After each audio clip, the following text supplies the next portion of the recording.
నమస్తే పొలిటికల్ వాయిస్కు స్వాగతం. ఇంకొక సర్వే వచ్చింది దేశవ్యాప్తంగా పార్లమెంట్ ఎన్నికలకు సంబంధించినటువంటి సర్వేలు ఇప్పుడు హాట్ టాపిక్. ఆ సర్వేలకు సంబంధించిన దాంట్లో జీ న్యూస్ వాళ్ళకు సంబంధించి వాళ్ళు మ్యాట్రిక్స్తో కలిసి చేసినటువంటి ఒక సర్వే మనం చూస్తున్నాం. ఈ సర్వే కూడా క్లియర్గా అదే చెప్తుంది. ఎన్ని సర్వేలు ఏ పార్టీ ఎవరు చూసినా లేదంటే ఏ సంస్థ చేసినా ఎవరు సర్వే చేసినా కూడా వస్తున్నటువంటి రిజల్ట్ మాత్రం ఒకటే. జీ వాళ్ళు చేసినటువంటి సర్వేలో కూడా వీళ్ళు మ్యాట్రిక్స్తో కలిసి చేస్తే ఎన్డీఏ 377 స్థానాలతోటి ఉంటుంది అనేటువంటిది వస్తుంది.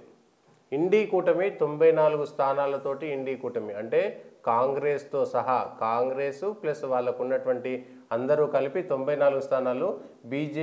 బీజేపీకి మద్దతు ఇస్తున్నటువంటి వాళ్ళంతా కలిపి 377 స్థానాలను ఎన్డీఏ వస్తుందనేటువంటిది. ఇక ఇతరులు అంటే ఇటు ఈ రెండు పార్టీలో లేనటువంటి వాళ్ళు 72 మంది, ఇంకా ఈ కూటమికి సంబంధించి ఇటు ఒడిశాలో ఉన్నటువంటి బీజేడీ, ఆంధ్రాకు సంబంధించినటువంటి తెలుగుదేశం పార్టీ, మిగిలినటువంటి వాళ్ళు కూడా ఈ కూటమిలో చేరితే అది ఎంత పెరుగుతుందనేటువంటి చూడాలి. దీనికి సంబంధించి మొత్తానికైతే సర్వేకి సంబంధించినటువంటి ఫస్ట్ రిజల్ట్ చూస్తే ఎన్డీఏ 377 స్థానాలు వచ్చినాయి. అయితే ఇది ఓవరాల్గా ఏ రాష్ట్రంలో ఎట్లుంది అనేటువంటి అంశాన్ని పరిశీలించేటువంటి ప్రయత్నం చేద్దాము.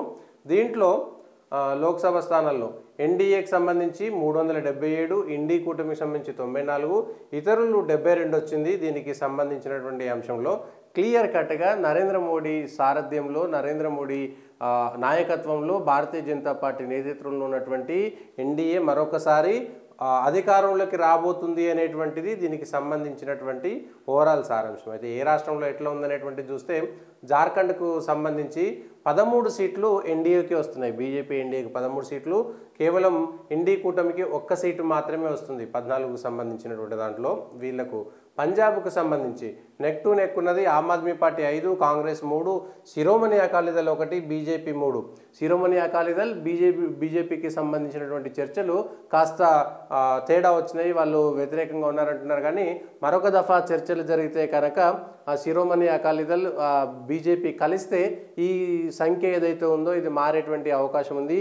పంజాబ్కు సంబంధించినంత వరకు వీళ్ళు ఎట్లా చేస్తారనేటువంటిది చూడాలి. ఒకవేళ శిరోమణి అకాలీదళ్ కనుక తగ్గిపోయి లేదంటే బీజేపీ తగ్గిపోయి అవి కలిస్తే ఆ స్థానాలు పెరిగేటువంటి అవకాశం కూడా కనబడుతున్నది. ఇక వీళ్ళకు సంబంధించి బీహార్లో 37 స్థానాలు ఎన్డీఏకి వచ్చేటువంటి అవకాశం ఉన్నది. ఇండీ కూటమికి కేవలం 3 మాత్రమే వస్తాయి. 40 స్థానాలు ఉన్నటువంటి బీహార్లో 37 స్థానాలు ఎన్డీఏకి వస్తున్నాయి. బీజేపీతో పాటు ఇప్పుడు జేడీయూ కలిసి ఉన్నది. అవి రెండు కలిపితే 37 స్థానాలు వస్తున్నాయి. ఆ 37 స్థానాలకు సంబంధించినటువంటిది ఇది. ఇక ఎన్డీఏ డామినేట్ ఇన్ రాజస్థాన్ రాష్ట్రంలో 25 లోక్సభ స్థానాలు ఉంటే 25 స్థానాలకు 25 భారతీయ జనతా పార్టీ సొంతంగా గెలుస్తుంది. ఇక్కడ ఎన్డీఏ భాగస్వామ్య పక్షం లేదు. మధ్యప్రదేశ్లో 29 స్థానాలకు గాను 28 బీజేపీ గెలుస్తుంది. ఈసారి కమల్నాథ్, నకుల్నాథ్ గెలుస్తారా అనేటువంటిది కూడా ఒకటి. చింద్వారా నుంచి ఆయన కూడా బీజేపీలో చేరుతారనేటువంటి ప్రచారం సాగింది. ఆయన చేరలేదు, కానీ ఏ క్షణంలో చేరినా కూడా ఆశ్చర్యం లేదు అనేటువంటిది ఉంది. 29 స్థానాలు 28 భారతీయ జనతా పార్టీ గెలిచేటువంటి అవకాశం ఉంది. ఉత్తరాఖండ్కు సంబంధించి 5 ఎంపీ స్థానాలు ఉంటే 5లలో 5 భారతీయ జనతా పార్టీ సొంతంగా గెలుస్తుంది అనేటువంటిది జీ వాళ్ళు చెప్తున్నటువంటి దాని ప్రకారం. జమ్మూ కాశ్మీర్లో ఎన్డీఏ 2, ఇండీ కూటమి 3 స్థానాలు గెలిచే అవకాశం ఉన్నది. ఈ జమ్మూ కాశ్మీర్కు సంబంధించి ఎన్నికల నాటికి మరొక సీటు పెరిగినా ఆశ్చర్యం లేదు. దానికి సంబంధించినటువంటి దాంట్లో ఒడిశాకు సంబంధించి బీజేడీ 9 సీట్లు 20లో, బీజేపీ 11 సీట్లు, బిజు జనతాదళ్ 9 సీట్లు. అయితే వీళ్ళు రెండు కలిసి పోటీ చేయాలనేటువంటి ఒక చర్చ కూడా సాగుతున్నది. ఇప్పటివరకు అధికారికంగా ప్రకటన రాలేదు. 14 స్థానాలు భారతీయ జనతా పార్టీకి ఇవ్వాలి, 7 స్థానాలు వీళ్ళు పోటీ చేయాలనేటువంటి ఒక చర్చ సాగుతున్నది. బీజేపీ 11 స్థానాలు సొంతంగా గెలిచేటువంటి అవకాశం కనబడుతున్నది.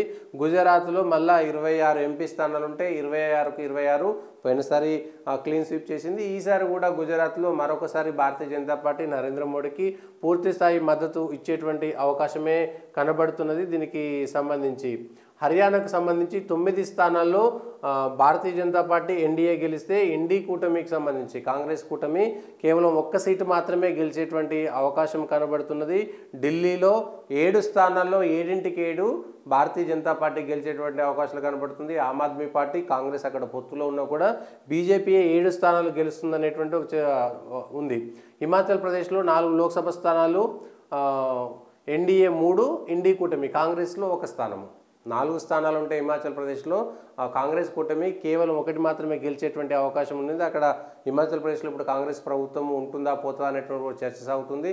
ఆ ఒక్కటి కూడా బీజేపీకి వచ్చినా కూడా ఆశ్చర్యం లేదు దానికి సంబంధించినంత వరకు ఈ అంశాల్లో. ఇక మహారాష్ట్రకు సంబంధించినటువంటి దాంట్లో 48 స్థానాల్లో ఎన్డీఏ కూటమి 45 స్థానాలు. ఎన్డీఏ కూటమి అంటే భారతీయ జనతా పార్టీ, షిండే నేతృత్వంలో ఉన్నటువంటి శివసేన, అజిత్ పవార్ నేతృత్వంలో ఉన్నటువంటి ఎన్సీపీ. శివసేన చీలిపోయింది, ఎన్సీపీ చీలిపోయింది. కాంగ్రెస్ ఎట్లాగో వాళ్ళతో కలిసే ఉంటుంది. సో అయినా కూడా 48 స్థానాల్లో పెద్ద రాష్ట్రము, ఇటు బెంగాలు, ఇటు బీహారు, ఇటు మహారాష్ట్ర, అటు ఉత్తరప్రదేశ్ లాంటివి 48 లోక్సభ స్థానాలు ఉన్నటువంటి మహారాష్ట్రలో 45 స్థానాలు బీజేపీ, షిండే, అజిత్ పవార్ నేతృత్వంలో ఉన్నటువంటి వాళ్ళు గెలిచేటువంటి అవకాశం ఉంది. రేపు ఎంఎన్ఎస్కి సంబంధించి రాజ్ ఠాక్రే కూడా ఎన్డీఏలో చేరుతారనేటువంటి చర్చ సాగుతుంది. అది జరిగితే కనుక ఇంకో కొంత మెజారిటీ వచ్చేటువంటి అవకాశం ఉంది. తృణమూల్ కాంగ్రెస్ బెంగాల్లో 24 స్థానాలు గెలుస్తుంది. బీజేపీ 17 స్థానాలు గెలిచేటువంటి అవకాశం ఉంది. ఇప్పుడు కూటమి నుంచి మమతా బెనర్జీ బయటకు వచ్చారు కాబట్టి కాంగ్రెస్ కూటమికి 1 సీటే వచ్చేటువంటి అవకాశం కనబడుతుంది. అయితే ఈ స్థానాలు, పశ్చిమ బెంగాల్ స్థానాలు ఎన్నికల నాటికి 20-25 స్థానాలు భారతీయ జనతా పార్టీ 17-14 స్థానాల్లోకి తృణమూల్ కాంగ్రెస్ పడిపోయేటువంటి అవకాశం లేకపోలేదు. బట్ వీళ్ళు చెప్పినటువంటి సర్వే ప్రకారం మనం చూసుకుంటే అదే జరుగుతుంది. లడఖ్కు సంబంధించినటువంటి దాంట్లో ఒక స్థానము భారతీయ జనతా పార్టీ గెలిచేటువంటి అవకాశం కనబడుతున్నది. లక్షద్వీప్కు సంబంధించి కూడా 1 ఇండీ కూటమి, 1 స్థానము 2 స్థానాలకు సంబంధించినటువంటి దాంట్లో చండీగఢ్, అండమాన్, గోవా, దాద్రా నగర్ హవేలీకి సంబంధించి అన్నీ కూడా భారతీయ జనతా పార్టీ ఎన్డీఏ కూటమిలోనే గెలిచేటువంటి అవకాశం కనబడుతుంది. ఒక్కొక్క స్థానం ఉంది దానికి సంబంధించి. నార్త్ ఈస్ట్కు సంబంధించిన దాంట్లో 11 స్థానాల్లో 1 మాత్రమే ఎన్డీ కూటమి, ఎన్డీఏ 10 స్థానాలు గెలిచేటువంటి అవకాశం ఉందనేటువంటిది. అంటే ఈశాన్య రాష్ట్రాల్లో కూడా అదే పరిస్థితి కనబడుతుంది. అస్సాంలో 14 స్థానాలు ఉంటే 11 బీజేపీ, ఎన్డీఏ గెలిచేటువంటి అవకాశం ఉంది. 3 మాత్రమే మిగిలిన వాళ్ళు గెలిచేటువంటి అవకాశం ఇప్పుడున్నటువంటి వీళ్ళు చెబుతున్నటువంటి సర్వే ప్రకారము చేస్తున్నటువంటి దాంట్లో 36 సీట్స్ ఇన్ తమిళనాడు ఉంటే 1 మాత్రమే ఎన్డీఏ వీళ్ళు ఇచ్చింది, 1 మాత్రమే ఎన్డీఏ గెలిచేటువంటి అవకాశాలు ఉన్నాయి. అయితే సొంతంగా తమిళనాడులో 1 గెలుస్తుందా లేదా అనేటువంటి దాన్ని పడితే చూస్తే ఈ తమిళనాడుకు సంబంధించి వివిధ సర్వేల్లో వచ్చింది. తమిళనాడులో 5 నుంచి 6 స్థానాల్లో భారతీయ జనతా పార్టీ సొంతంగా గెలిచేటువంటి అవకాశం ఉందనేటువంటిది కూడా చర్చ జరుగుతున్నది. ఆ తమిళనాడుకు సంబంధించి పొత్తు అన్నాడీఎంకేతో కనుక పొత్తు వస్తే వాళ్ళు ఎట్లాంటి అవకాశాలు ఉంటుందనేటువంటిది చూడాలి. ఒకవేళ అదే కనుక జరిగితే 1 స్థానమే పడిపోతుందా లేకపోతే 5-6 స్థానాలు వస్తాయా తమిళనాడుది కొంత ఇదమిద్దంగా చెప్పలేం. జీ వాళ్ళ ప్రకారం 1 స్థానం వస్తుంది. According to the opinion poll of Zee, INDI కూటమి expected to win all 20 seats in కేరళలో 20 స్థానాల్లో 20 కాంగ్రెస్ కూటమి గెలుస్తుంది అంటున్నారు. కానీ ఎల్డీఎఫ్ ఒకటి ఉంటుంది, యూడీఎఫ్ వేరు ఉన్నాయి. అక్కడ దాన్ని వేరే చూడాలి. కమ్యూనిస్టులకు సంబంధించి మిగిలిన రాష్ట్రాల్లో పొత్తున్నా కూడా కేరళలో కమ్యూనిస్టులు, కాంగ్రెస్ కలిసి పోటీ చేయడం లేదు. సో ఎల్డీఎఫ్ వేరే ఉంది, అక్కడ యూడీఎఫ్ వేరే ఉంది. బీజేపీకి సంబంధించి మిగిలినటువంటివి 3 స్థానాలు బీజేపీ గెలిచేటువంటి అవకాశాలు ఉన్నాయి, సొంతంగా గెలిచేటువంటి అవకాశాలు అని చెప్తున్నారు. జీ వాళ్ళు మాత్రం ఏమీ గెలిచేటువంటి అవకాశాలు లేదు అనేటువంటిది మాత్రం చెప్తున్నారు. మరి ఎట్లా దాన్ని అంచనా వేయాలనేది చూడాలి. BJP is expected to get 5 seats in Congress in తెలంగాణలో 9 కాంగ్రెస్, 5 బీజేపీ గెలిచేటువంటి అవకాశాలు ఉంది అనేటువంటిది జీవాల్ చెప్తుంది. 9 కాంగ్రెస్, బీజేపీ మధ్యలో తెలంగాణలో పోటీ ఉంటుంది. బీఆర్ఎస్ మాత్రం పక్కకు పోయిందనేటువంటి విషయాన్ని చెప్పుకోవాలి మనం. ఎంఐఎం ఒకటి పోటాపోటీలో ఉంటుంది, మిగిలిన చోట్ల ఎంఐఎం అక్కడ బీజేపీ పోటీ ఉంటుంది, మిగిలిన చోట్ల కాంగ్రెస్ బీజేపీ పోటీ ఉంటుంది. టీఆర్ఎస్ ఎక్కడ పోటీ కనబడడం లేదు అనేటువంటిది ఇక్కడ ఉన్నటువంటి రాష్ట్రాల పారిగా చూస్తుంటే. ఆంధ్రప్రదేశ్కు సంబంధించిన దాంట్లో వైఎస్ఆర్సీపీ 19, టీడీపీ 6 సీట్లు గెలిచే అవకాశాలు ఉన్నది. బీజేపీ, కాంగ్రెస్ ఖాతా తెరిచే అవకాశం లేదు. అయితే ఇక్కడ టీడీపీ, బీజేపీ మధ్యన పొత్తుల చర్చ జరుగుతుంది కాబట్టి ఒకవేళ పొత్తులో భాగంగా బీజేపీ ఎన్డీఏ కూటమి వస్తే అప్పుడు ఎన్డీఏ కూటమి సంఖ్య పెరిగేటువంటి అవకాశం ఉంది. ఒకవేళ అది జరిగితే అది కూడా చేయవచ్చు. కర్ణాటకలో కూడా ఎన్డీఏ బీజేపీఏ మళ్ళీ ఉంది. అక్కడ జేడీఎస్ ఎన్డీఏలో ఉంది. ఆ ఎన్డీఏలో భాగంగా ఉన్నటువంటి కర్ణాటకలో మళ్ళీ జేడీఎస్ బీజేపీ కలిసి గెలిచేటువంటి అవకాశం ఉంది. ఎన్డీఏ 23 స్థానాల్లో గెలిచేటువంటి అవకాశం ఉంది. 28లో 5 స్థానాలు కాంగ్రెస్ గెలిచే అవకాశం ఉంది.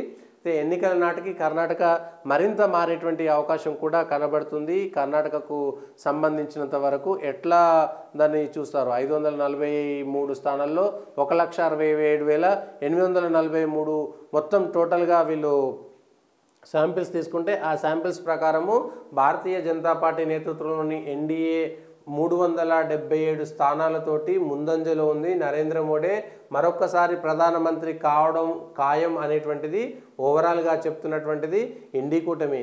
ఇప్పుడు దీనికి సంబంధించి ఇంకా కూటముల్లో మార్పులు వచ్చేటువంటి అవకాశం కూడా ఉంది. ఎన్డీఏ కూటమిలో ఇప్పుడు ఎవరెవరు ఉన్నారు ఎవరు లేరు అనేటువంటి దాన్ని ఆలోచన చేస్తే ఇప్పుడు టీడీపీ ఎన్డీఏ కూటమిలో చేరేటువంటి అవకాశం ఉంది. శిరోమణి అకాలీదళ్ కూడా ఎన్డీఏ కూటమిలో చేరేటువంటి అవకాశం ఉంది. ఒరిస్సాలో బిజు జనతాదళ్కి సంబంధించినటువంటి పార్టీ కూడా చేరితే ఇవొక 6, ఇవొక 3, ఇవొక 9 స్థానాలు కూడా మళ్ళీ వీళ్ళకే యాడ్ అయ్యేటువంటి అవకాశం ఉంది. ఎన్డీ కూటమి నుంచి రేపు ఇంకెవరెవరు విడిపోతారు, లేకపోతే ఎన్డీ కూటమిలో ఇంకెవరు రేపు టీఆర్ఎస్ కాంగ్రెస్ కూటమిలో చేరుతుందా, ఎన్డీఏ కూటమిలో చేరుతుందా అనేటువంటి అంశం కూడా ఒకటి ఉంది. మిగిలినటువంటి ఆ పార్టీలు కూడా కూటమిలు ఇంకా ఎన్నికలు దగ్గరికి వస్తాయి. మార్చి 13కి వచ్చేసరికి ఇది ఉంది. ఓవరాల్గా నరేంద్ర మోడీ మరొకసారి ప్రధానమంత్రి ఖాయం అవడం ఖాయము. 3వసారి నరేంద్ర మోడీ నాయకత్వంలోనే బీజేపీ సర్కారు వచ్చేటువంటి అవకాశం స్పష్టంగా కనబడుతుంది. ఈ బీజేపీ గెలుస్తుందనేటువంటి వాదనలో ఈ కాంగ్రెస్ ఇంకా ఎన్ని పడిపోయేటువంటి అవకాశం ఉన్నది. ఓవరాల్గా 94 స్థానాలు ఎన్డీ కూటమిలో ఉంది. కానీ పోయినసారి వచ్చినటువంటి 52 స్థానాలు కాంగ్రెస్కి వస్తాయా రాదా, నిలుపుకుంటుందా లేదా అనేటువంటిది ఇక్కడ ప్రశ్న.